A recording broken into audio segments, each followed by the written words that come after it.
জয় ঠাকুর। শ্রী শ্রী রামকৃষ্ণ পুঁথি দ্বিতীয় খণ্ডের অন্তর্গত তীর্থ পর্যটন এই অধ্যায় থেকে আমাদের পাঠ চলছে। আজ আমরা এই অধ্যায়ের 24তম দিন পাঠ করব পৃষ্ঠা সংখ্যা 156 এর কিছু অংশ থেকে 157 এর কিছু অংশ পর্যন্ত। আজ 255তম পর্ব। এর আগের পাঠে আমরা দেখেছি মথুর বাবু এবং ঠাকুর গয়ায় না গিয়ে ফিরে এসেছেন কলকাতায়। ফিরে আসা মাত্রই ঠাকুর তাকে আজ্ঞা করেছেন যে প্রচুর ভাবে দিন দুঃখীদের মধ্যে, অতিথি সন্ন্যাসীদের মধ্যে, নাগা ক্ষুধা তৃষাতুরদের মধ্যে প্রচুর ভাবে মুক্ত হস্তে দান করতে, ভান্ডারা করতে এবং নানান ভাবে তারা যে যা চায় তাই দিতে, বিতরণ করতে। ঠাকুরের কথা মতো মথুরবাবু সেই সব করছেন অকাতরে।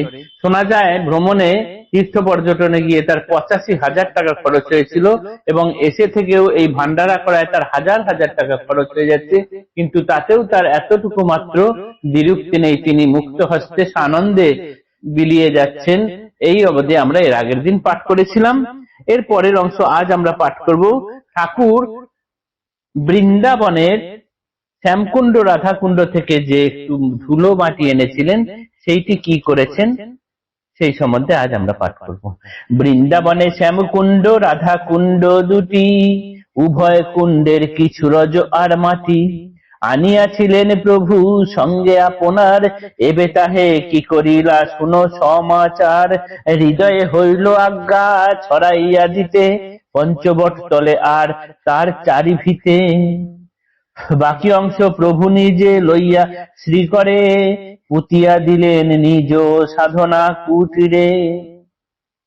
আর কি বা বলিলেন শুনো মন, আজি থেকে এই স্থান হইল বৃন্দাবন।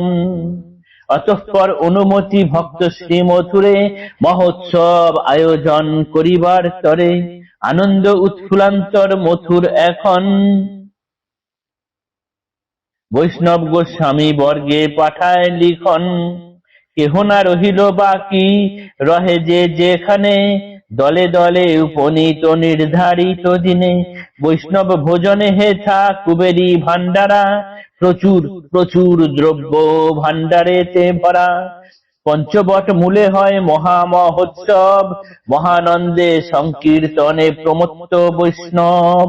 এই মহোৎসবে নাই আনন্দের ইতি, আনন্দে আরম্ভ যেন আনন্দে সমাপ্তি।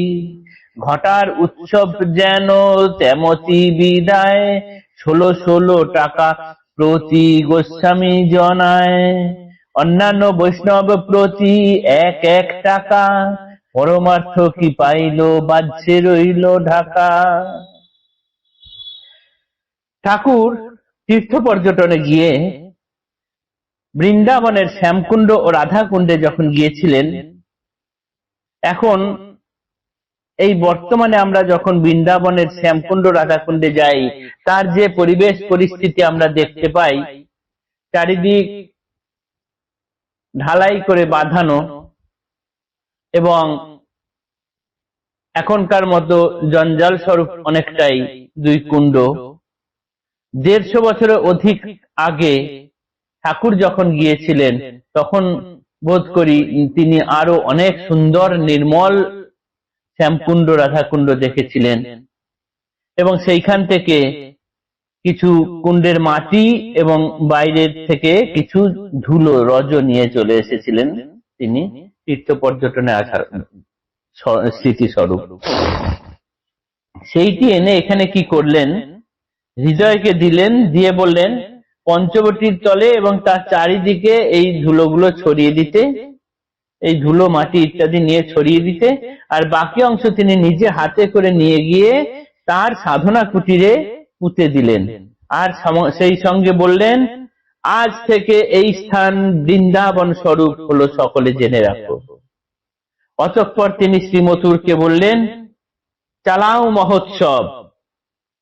আনন্দ উৎফুল্ল মনে মথুর, তিনি তো আনন্দিত ছিলেনই, ঠাকুরের এই মহোৎসব শুরু করার কথায় তিনি আরো আনন্দিত হলেন।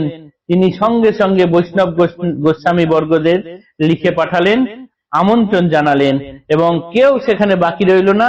নির্ধারিত দিনে দেখা গেল সেইখানে বৈষ্ণবদের আগমনে জায়গা পুরো ভর্তি হয়ে গেছে এবং মথুর বাবুর ভান্ডারা প্রচুর প্রচুর দ্রব্যে ঠাসা হয়ে রয়েছে।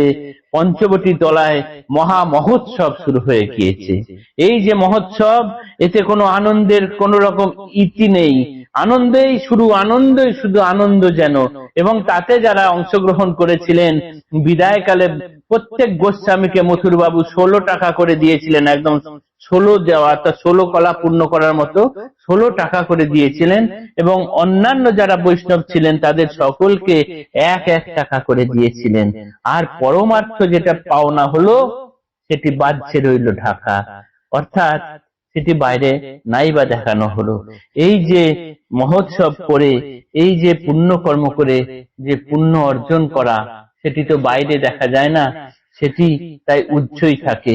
তার শান্তি, তার আনন্দ হৃদয়ে পাওয়া যায়। তাই পুথিকার এখানে বলছেন, অন্যান্য বৈষ্ণব প্রতি 1 টাকা, পরমার্থ কি পাইল বাহ্যে রইল ঢাকা। আজকের পাঠ এতটুকুই থাকলো। আগামী দিনে আমরা এর পরের অংশ পাঠ করব। জয় ঠাকুর, নমস্কার।